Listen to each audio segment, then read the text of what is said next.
Hello po guys, good morning sa tanan. Welcome to my vlog.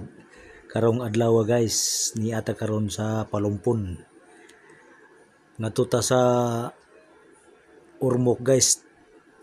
Testingan na to og agi ang karsada nga ilang giingon nga gitrabaho padung sa kurba gikan sa Barangay Rizal, Palumpon Leyte. Kung unsa na ba ang sitwasyon dito. Karon guys, mao ni ang sitwasyon dito guys sa kalsada gikan sa Barangay Rizal agi ni sa Barangay Kambakbak. Mao ni guys, tingnan ninyo, wala pa masaminto kini nga portion nga dipit nga lugar.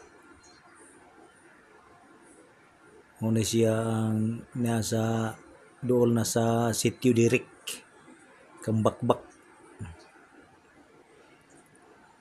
Hinoon dayon sila pag lakdas guys sa maong karsada. Nagsunod ni ang nagsaminto sad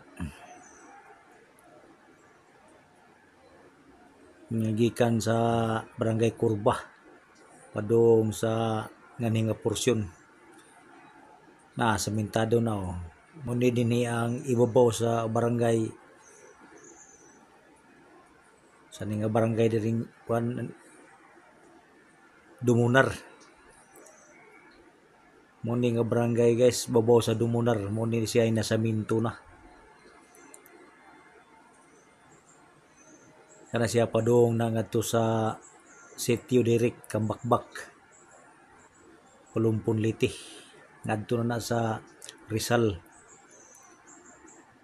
Lang to guys, hindi lang kutob.